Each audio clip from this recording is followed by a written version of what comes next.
Welcome to the third webinar in our AgForce Winter Series on Sustainability Topics for Agriculture. I'm Annie Rutledge, Senior Policy Advisor for AgForce, and I'll be facilitating this webinar. Sustainability lies at the heart of why our agricultural producers are good at what they do, often under highly challenging circumstances. Our producers are at the forefront of continually adopting new and improved practices. This adaptability has always been crucial for the survival of our sector. These webinars aim to equip you with knowledge to keep making informed choices. Over the coming weeks, we'll hear from subject matter experts across a range of topics relevant to sustainable agriculture. Before we dive in further, know that the information shared in these webinars is general in nature and is not a substitute for specialist professional advice that's tailored to your specific circumstances. Each farming business, region, and context is unique, and there is no one-size-fits-all solution. A quick outline of the webinar tonight will allow our speaker to present, and we'll hold all questions until the end. Alternatively, feel free to put your questions into the chat for me to read out during question time. I'll now hand over to Mark Collins to briefly introduce AgForce and the Sustainability Committee. Thank you, Annie. Welcome. For those of you who are guests of AgForce tonight, allow me to briefly introduce our organisation. AgForce is a peak organisation representing Queensland's cane, cattle, grain and sheep and wool and goat producers.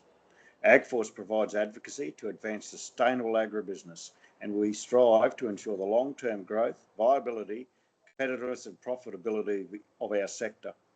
Over 6,500 farmers, individuals and businesses provide support to AgForce through membership. We thank all those members present tonight for their ongoing support for our mission. Sustainability is among the key policy areas for advocacy at AgForce. We have a Sustainability Committee, which I chair, and Annie is the Secretariat. Our committee members own and manage cattle, sheep, cane and grain properties, and we're also fortunate to have members from our corporate partners. Together we meet to discuss and coordinate efforts around sustainability policy for agriculture. We have identified that there is a key need for continued education and informed dialogue, which is why I've convened these series. And special welcome to Richard tonight. I'll now pass back to Annie. Thank you. Thank you, Mark. So yeah, as Mark mentioned tonight, we're hugely pleased to present our guest speaker, Richard Heath, CEO of the Zero Net Emissions from Agriculture CRC. Richard will talk about the scope of this new CRC, the largest ever funded by the Commonwealth Government. AgForce is a foundation partner for this CRC, and we're excited about working with them in a collaborative and strategic way. Welcome, Richard. Over to you. Thanks, Annie, and thanks for the opportunity to be able to talk about the CRC tonight, a little bit about what it is and what it's going to do. And as you mentioned, AgForce is a partner of the CRC, which is fantastic. And it's so great to have AgForce as part of what is a very broad and diverse stakeholder group that have become involved in the CRC, and it really goes to a great extent for why it was successful and a successful bid. Just the number of partners and the type of partners that we had, very industry focused partners like AgForce, that helped it get up over the line and be successful. So I've got a few slides which I'm just going to share now, and what I'll do is just talk a bit generally about the CRC, about what it is, about how it's got to the point that it's at now, and then I'll spend a fair bit of time talking about what it's actually going to do, the areas of research that it's going to be investing in. So firstly, just broad statement about what it is, what it's going to do. It's a nationwide, industry-led, coordinated effort that will accelerate Australian agriculture's transition to net zero. Its absolute primary purpose is to develop, de-risk and scale technologies to reduce methane emissions from grazing cattle and sheep, and develop strategies to reduce broadacre and horticulture value chain emissions as well. So it's really all of agriculture, right across Australia, right across all sectors involved in agriculture, providing solutions for emissions reduction. It's going to also deliver standardised, trusted guidelines and metrics and benchmarking tools to monitor on-farm emissions, and that's whole farm emissions. So one of the big things that the CRC will be able to do that's perhaps been a little bit different to some of the efforts up until now that have been contained within CRCs and industry-led efforts, this will be whole farm approach. It won't be one sector, it's your whole farm. If you're a multi-commodity farmer, a multi-sector farmer, then we're going to be putting all those technologies together and providing the tools to really look at your farm in its entirety rather than a particular part of it. CRCs take a while to get up. So this has really been underway for about 2 years now, is when the first discussions started to pull collaborators and partners together and put a bid to the federal government to be funded for a CRC out of the CRC program. That bid process opened at the beginning of last year, but there'd been a year's worth of consultations and negotiations to bring partners on board to be part of that bid before that actually started at the beginning of last year. There's 2 stages to a CRC bid process. Excuse me. Which this CRC was successful in getting through, and then the announcement was made in December last year that the bid was successful. There was one other CRC that was announced in the last round of bids, the Solving Plastic Wastes CRC. So there are only 2 that got up out of 6 CRCs that were bidding for funding out of the last round. And then the last 6 months, essentially, we've been doing all the contract negotiations and partner agreements that form the governance structure of the CRC, so that we were able to start operations properly on the 1st of July. So only a couple of weeks ago, we've actually been officially existing as our own entity and underway. Now, what I mean by our own entity is that just lost control on the slides here a little bit. So here's our board of directors. The CRC operates as a company limited by guarantee, and the board of directors is completely independent. So it's not a representative board. The partners of the CRC can elect to become members of the company, and they elect the board. The members of the board cannot be employees of any of the members of the company. So it is a truly independent, skills-based board, and we're really, really happy with the calibre, the breadth of experience, the industry knowledge of the people that we've ended up with on the board. Highly skilled, really going to drive the absolute top levels of governance skills and corporate governance into the running of this organisation. CRCs are successful basically depending on the strength of their partner and extent of their partner collaboration, how much cash and in-kind and capability that those partners commit.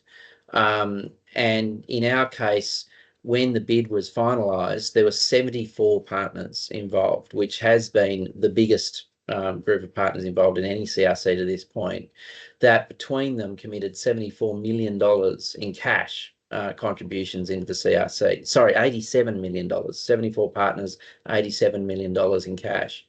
The government matched that dollar for dollar. So it's, the Commonwealth is contributing $87 million to match the $87 million that was put up by partners. So it's a very well-funded CRC and it's got a 10-year life under the Commonwealth Agreement. Independently governed, the board of directors hasn't actually even met yet. We've got our first meeting at the end of July. But we are starting to move onwards with getting the team together and starting operations.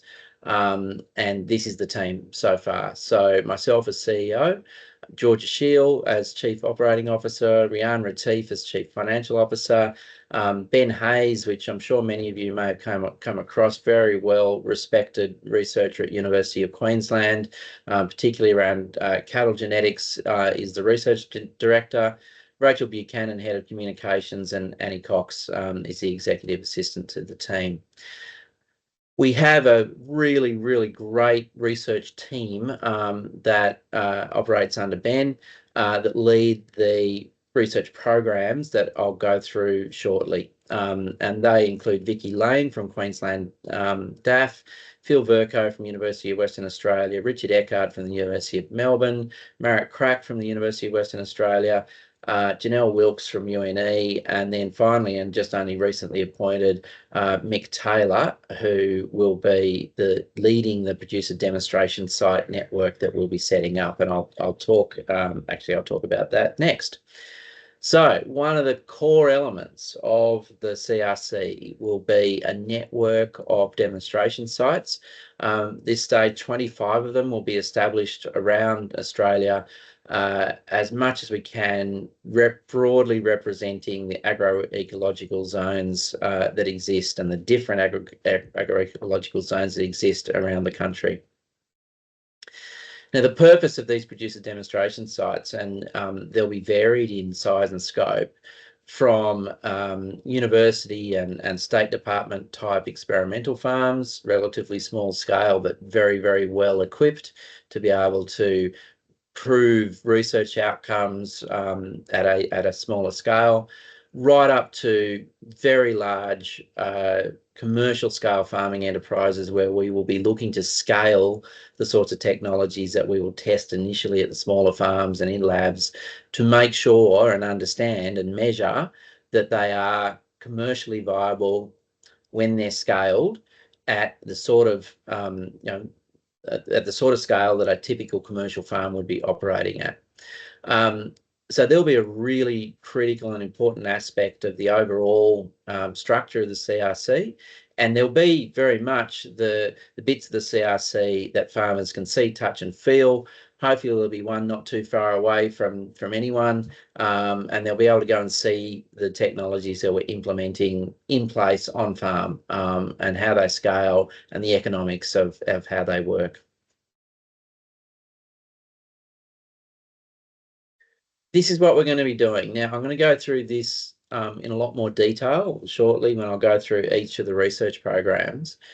But essentially, we have 4 programs, and they are very broadly plants, animals, whole farm systems, and then delivering value from net zero, which is what the opportunities might be coming from the whole of economy transition to net zero. So in the plant program, we're going to be working very heavily in new pasture species and improved pasture species that reduce methane emissions from the animals that graze those new pastures. We're going to be looking at how the types of plants that you have in your farm system, whether it's cropping, grazing, mixed, how you can optimize those, including things like tree plantings potentially, to reduce emissions while remaining profitable. We'll also be working on new legumes. Legumes obviously very important in terms of reducing fertilizers, synthetic fertilizer requirements. If we can use legumes to introduce fertilizers into farming systems, that has a huge emissions benefit. Across the bottom of all of these pillars, you'll see that every one of them involves a significant program around PhD scholarships, as well as an Indigenous Academy to help to learn from Indigenous farming techniques and then extend to Indigenous enterprises the broad range of technologies and systems that we'll be developing as well. Excuse me. Program 2 is towards methane-free cattle and sheep. That's working much more directly on animals rather than through pastures.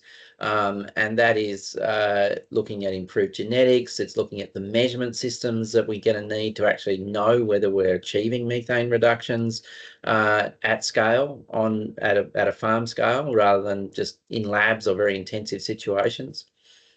And then we'll be working on strategies for rumen manipulation as well. So the types of active compounds that you might have heard about, like Asparagopsis, for instance, how can they be implemented into systems that are more extensive, that are beyond feedlots and dairies, and again, in an economic and viable way. And the fourth one in there, and I'll talk about that more as we go through and sort of as a general principle for how the whole CRC will operate, is how all these things go together in a stack of solutions or technologies. It's becoming increasingly clear.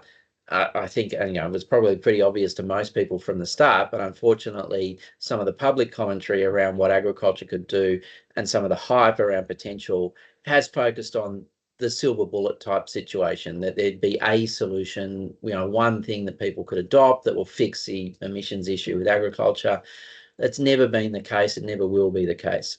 The way that we will reduce emissions in agriculture is through continual improvement, incremental improvements in lots and lots and lots of things, just as we have always done, just as we will always continue to do in terms of how best practice in agriculture develops. It's lots of the 1%ers that go together to build a better system.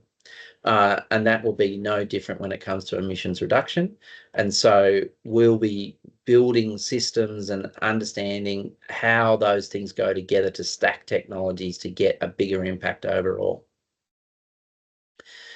Program 3 is the whole farm and mixed enterprise analysis. As I mentioned briefly before, there's plenty of emissions reduction research that's been done up until now. What's been lacking is a home to pull it all together in the whole farm context, and that's what this CRC can do really well.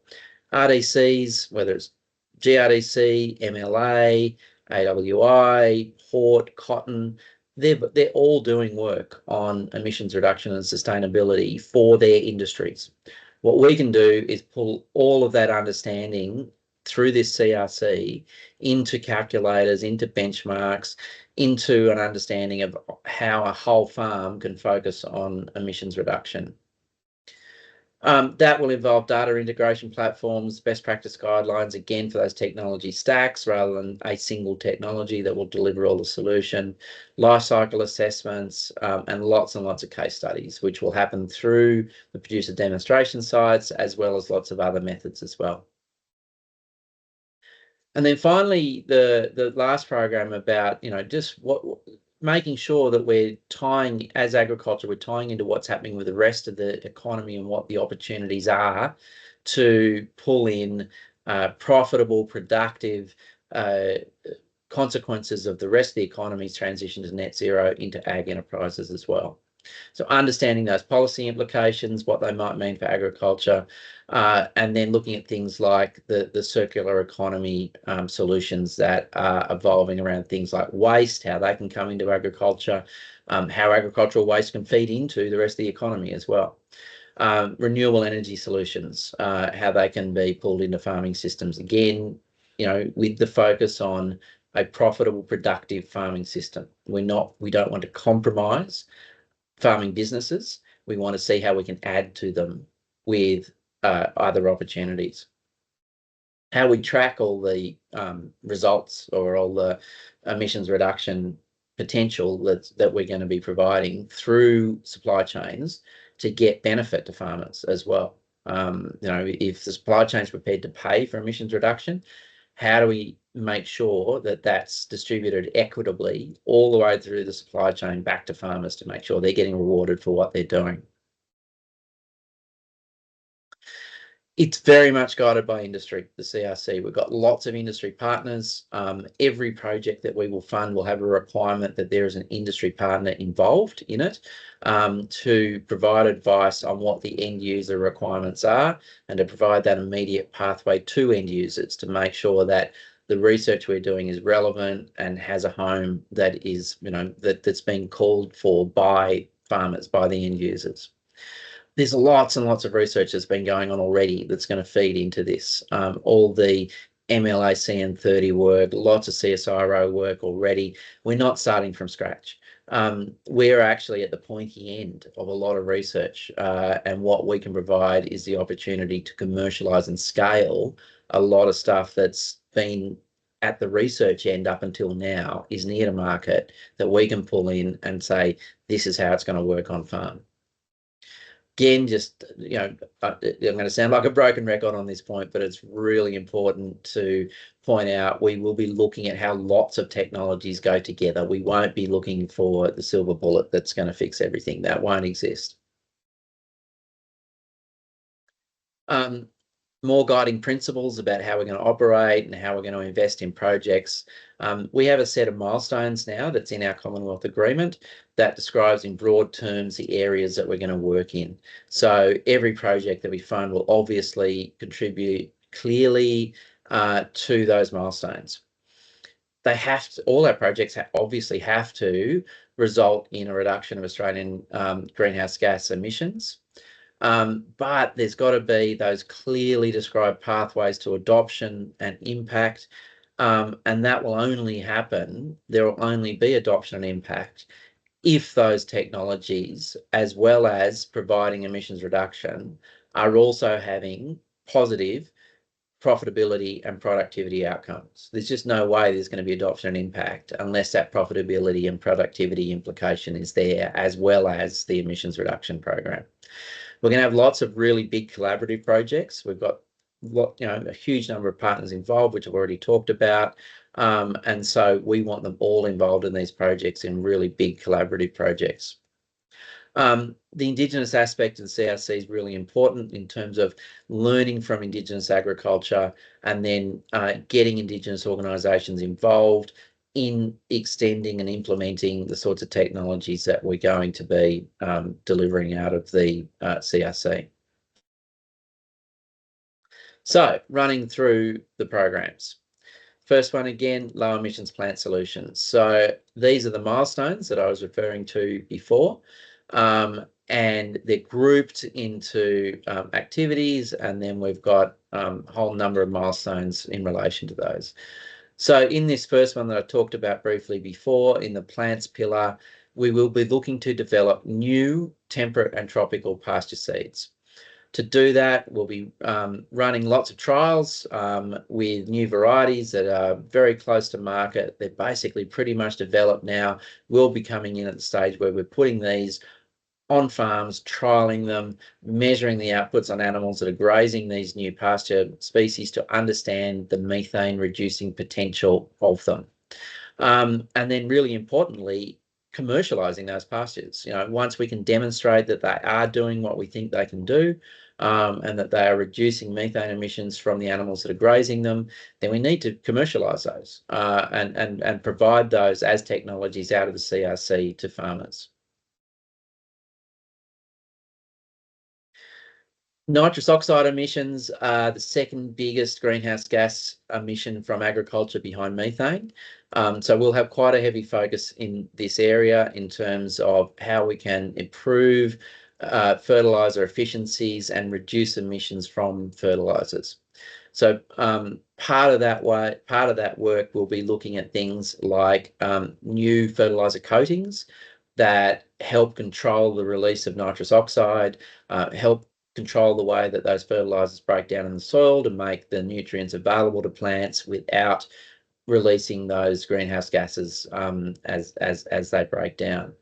And then once again, once we've proved those technologies and how they work, we need to commercialise the outputs. And so we need to be able to provide those technologies as a commercial product that is profitable, that is economic, that provides that emissions reduction, as well as still providing the benefit from the fertiliser use in an economic way.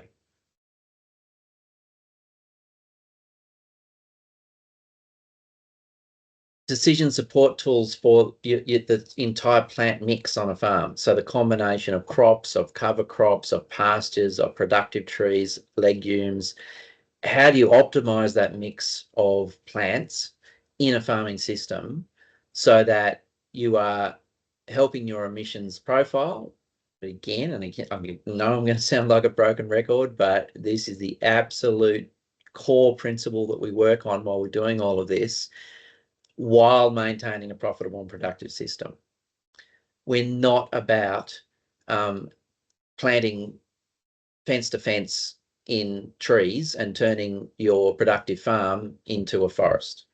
That is not what we're going to be doing, but we will be looking at, is there scope for introducing trees into a farming system in a way that maintains the productivity of the farm, but also introduces some trees for emissions reduction. So that's the sort of scope and the research that we'll be doing in that area, in understanding what that mix is, and then providing tools and calculators and help and extension for how you're going to do that. Legume varieties, as I mentioned before, really important in the overall emissions reduction picture, because the more legumes that we've got in farming systems, the less artificial fertilizers we need, which leads to less emissions. So how can we do that productively and profitably, both in pasture systems, in cropping systems, and in mixed systems? New legumes, the potential for legumes into existing systems. What's the potential to do all of that? And on to program 2. So this is where we're working much more directly on the animals themselves. One of the very first things that we need to do is to get better technology to actually measure the methane that's being emitted from animals in the field. That's a huge impediment that we have at the moment, that really you can only do that direct measurement effectively in very intensive animal systems. So dairies, feedlots, labs, and even in dairies and feedlots, you've got to have very a particular setup to be able to do that very well.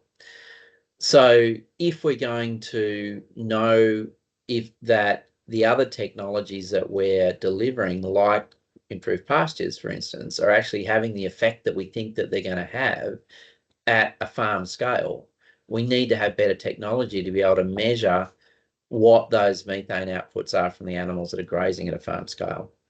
So we'll be looking to develop either technologies or proxy measures that have a high level of confidence that are estimating the emissions by a combination of modelling and direct measurement from animals at a farm scale. At the moment, we rely almost entirely on modelling to do that.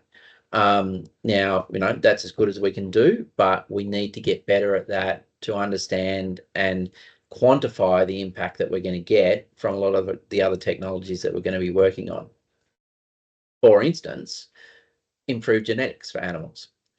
So we can, and this has been proven in lab in intensive situations, we can improve the methane emissions of animals just through better genetics, like any other trait of an animal. Higher productivity, meat quality, marbling, whatever it might be. There are estimated breeding values now for all these productivity and quality traits.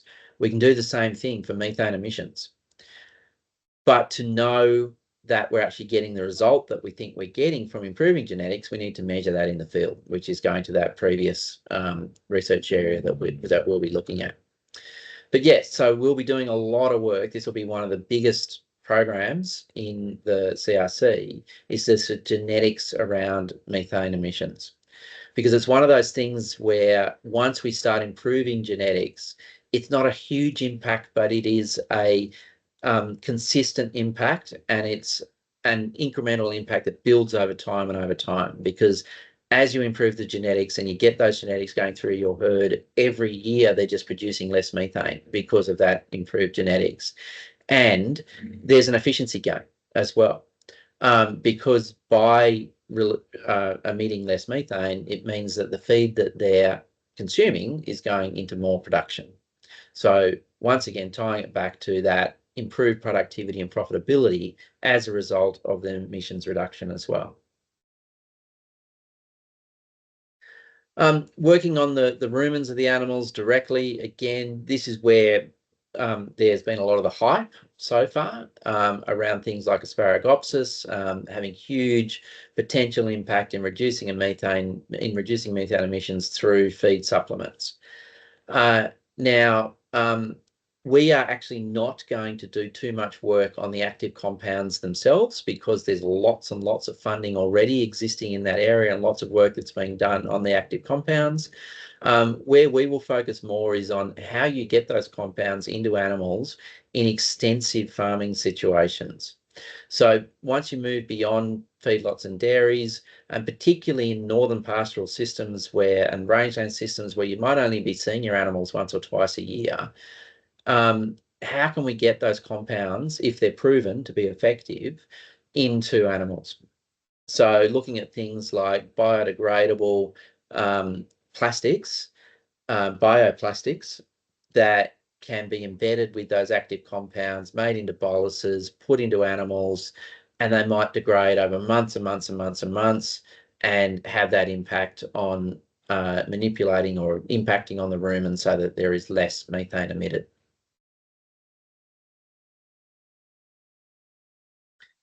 Once again, the technology stacking aspect of this, how do all those things go together to have a bigger impact on emissions reduction? How can we measure that? How can we provide best practice guidelines around how you stack all these things together?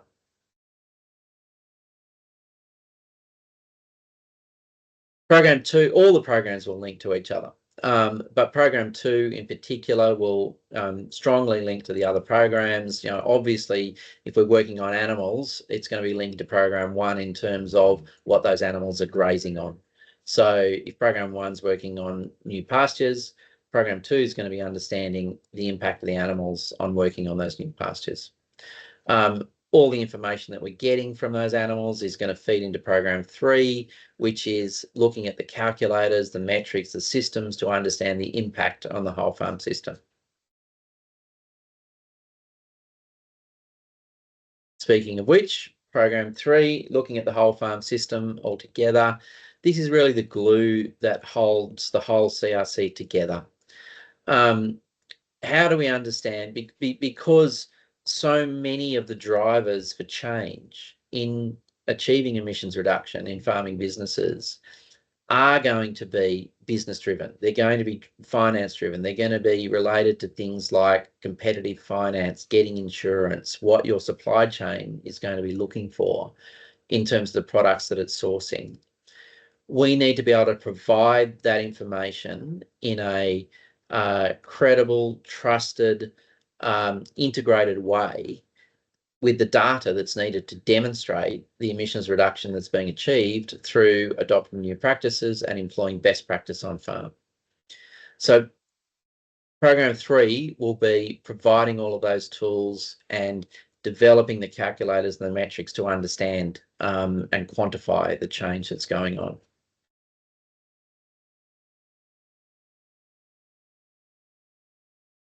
Building data integration platforms and best practice guidelines. It's a constant challenge. You would have heard of the problems with data integration in virtually every aspect of agriculture for years now, in terms of the number of different systems that exist, in terms of the number of different technologies that are out there. This is going to be just like that. We're going to have to be very conscious to make sure that the way that we collect data on emissions reduction can be integrated, can be provided to the people that are going to be needing to see that information for farmers to actually get a reward, to get a benefit from having that emissions reduction demonstrated. So whether that's your bank, whether that's insurance company, whether that is the purchaser of the outputs that you are providing from the farm, we need to have systems that can make sure that the information about the emissions reduction that you are implementing can be provided through those supply chains.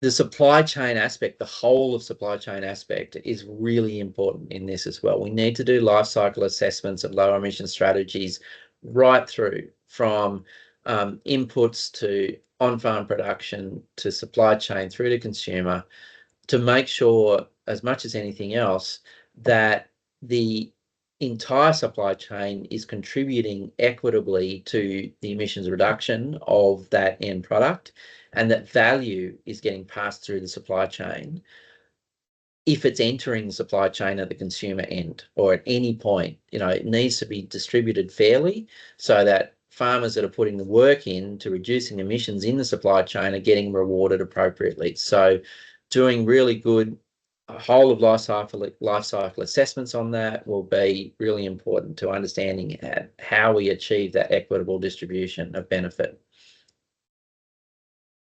And lots of demonstration case studies, as I've already talked about, on producer demonstration sites as well as everywhere else. The final program, looking at how we capture benefits from the rest of the economy. Now, that will involve policy insights and policy influence as well. We will want to make sure that the information that is coming out of all of our research in terms of what is possible and what is credible informs credible development of policy as well, so that the expectations on agriculture are realistic and deliverable. So we will do as much as we can to provide credible information into those policymakers to help with the development of things like the ag and land sector decarbonisation plan that the government's working on at the moment.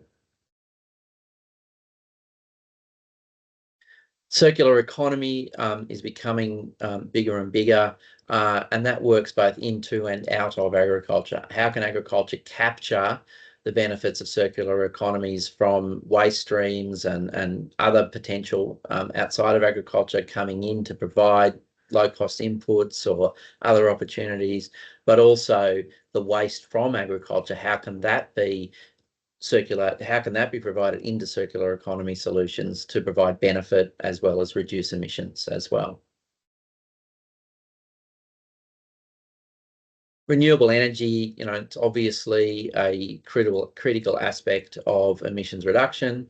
Again, as I talked about with the farm forestry, our focus is on how to implement renewable energy solutions into profitable and productive farm businesses.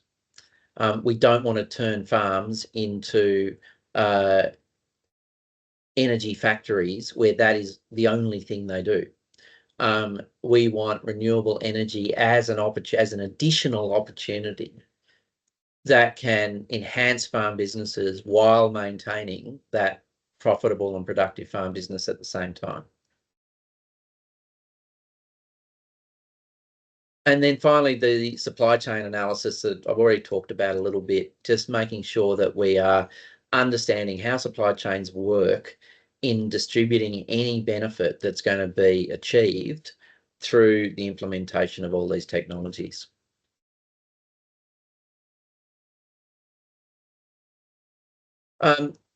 Like any CRC, we have a lot of requirements around education and training to upskill all the people that are involved directly in the CRC, but to also the entire agricultural community and all of the participants in there.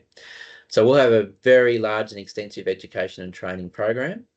And that will go from academic education and training. We're going to have 50 PhDs that will be funded through the CRC, through to industry, through the development of things like micro-credentials, short courses, industry training, to help with extension and adoption and implementation of all of the research that we are going to be investing in through the life of the CRC. So again, postgraduate training, 50 PhD scholarships, an Indigenous Academy. We're going to have undergraduate modules as well. So training modules and education material that can feed into undergraduate courses all through the country. Workforce training in the form of short courses and other micro-credentials that can be extended right throughout the agricultural economy, and professional development resources for high school educators as well. I'll skip through that because I'm getting close to time. I've talked about these already, and I'll go straight to questions. So thank you for that, and happy to take your questions, and I'll stop the screen sharing as I do. Well, thank you so much, Richard. That was extremely interesting. We'll definitely be staying tuned, and we're eager to see some of those outcomes. I was particularly pleased to see the work also being done on the policy angle. So that's one where I'd like to stay close and stay informed. Mark, you've probably got a question for us, I think, given that there's been a lot to digest there. Thanks, Annie. Yeah, there is a lot to digest there, and thanks, Richard, for that presentation. And I'm thinking timeframes and federal governments, and obviously the great thing about the CRC is that it will transition over federal governments and hopefully guide policy, and then flow through to our businesses and help with our food production. And at the end of the day, that's what we're about, is food production. And I'd like to hear your thoughts on the global impacts that this CRC can have, and because we're increasingly at risk of sovereign risk to food production systems here in Australia. And I'd just like to hear your thoughts and where the CRC can actually plug in and help that. Look, great question, Mark. And the real benefit of this CRC is that it's a 10-year program. So, we have a Commonwealth agreement now that lasts for 10 years. So as you say, it'll go through multiple governments, and we'll be in a position to be able to inform policy development, throughout that period. I think that we have the capability and are set up to have quite a big impact on the global stage around how to credibly achieve emissions reduction without compromising food security, or sovereign security over food production. I think that's a really important thing, and I think that the way that we have set up particularly the producer demonstration site network, which is very specifically around the acknowledgement that there are so many different agroecological zones in Australia. There is no one technique that will work everywhere. Emissions reduction should be place-based. The techniques that are developed should be relevant to every region, every sub-region, and there's so many of them. And recognising that through the research informing the policy in that way, so that we don't get homogenous policy that's applied, with the idea that there is one solution everywhere.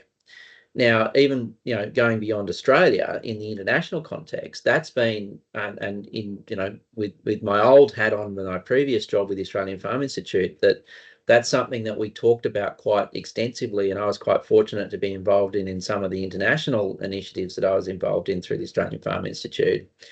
That sustainability, very broadly, going beyond emissions reduction, has to be place-based. We cannot expect to have sustainability policies that work all over the globe, but yet you've got some jurisdictions that are trying to implement those sorts of approaches where, we think this is what sustainability is, this is the policy that we want implemented, and unless you're doing this, you won't get access to our markets. That doesn't work. And in fact, worse than that, it produces perverse outcomes.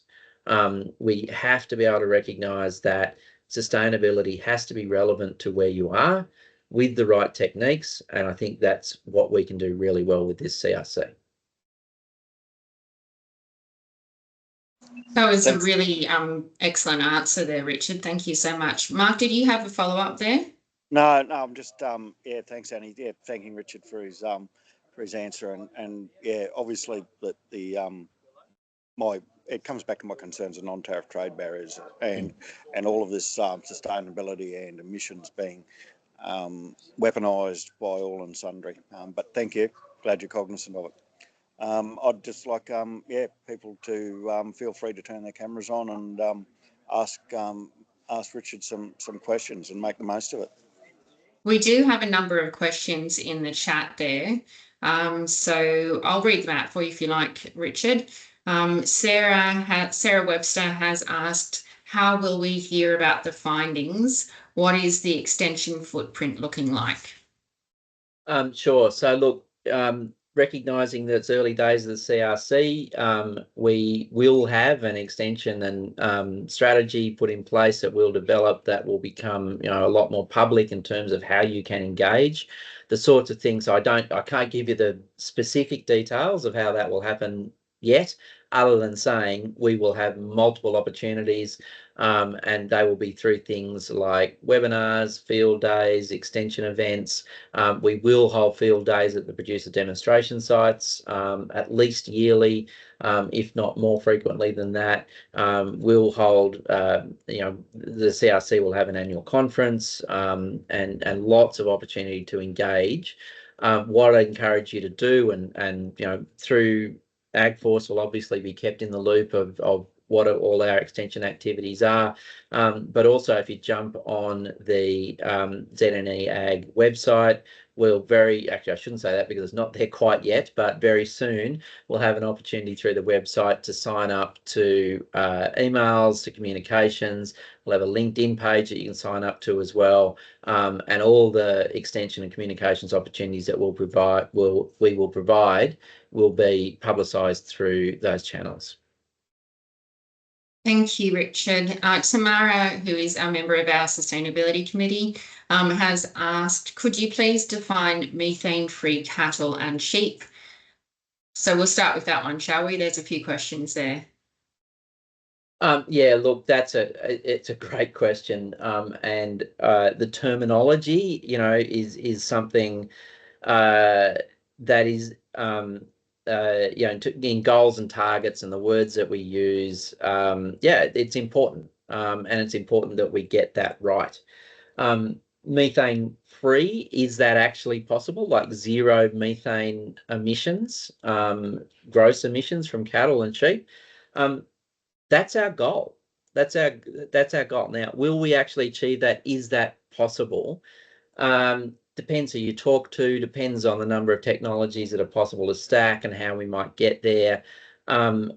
If we don't have that goal, I think we're selling ourselves short. Right now, that's what we need to be working towards. Always with that caveat, and I won't apologise for people getting sick of me saying this, always with that caveat of maintaining profitability and production at the same time. But if we can do that, like, that's a noble goal. It's a very noble goal to have, because by doing that, we will reduce the climate, reduce the impact on the climate. And I think everyone acknowledges now that the climate is having a very significant impact on farming profitability, and will have a continuing and increasing impact on farming profitability in the future. So if we can head towards that goal, we not only have that impact in the future of continuing to make farming viable, but we have the short-term impact of doing it in a way that is profitable and productive and increasing farm business. So that's my goal. That's what I'm going to stick to. Thank you, Richard. I think you've answered actually most of Tamara's sort of questions there. There's a few of them. I might just say, I might just read the last part of her question out, which is methane free achievable looking at current modelling? Additionally, what does the current modelling around genetic methane reduction show? So yeah, look, good question again. And I think what we're I think what we're yet to really understand is the combination of these multiple effects. So, for instance, the pasture impact, some of the new pasture species that are close to market are having, up to a sort of 20 to 30% decrease in emissions of methane in animals that graze these new pastures. You add that to some of the supplements or some of the feed additives that are, huge numbers sometimes, like 70, 80%. You add that to the genetics that can be, equivalent sort of gain of the pastures type impacts at 20 or 30% again. And, when you start adding those all up on a straight numerical basis, you're getting towards that methane free. But what we don't understand yet is how all those things interact. And that's the whole point of the technology stacking. Do you get that cumulative impact of putting those things together?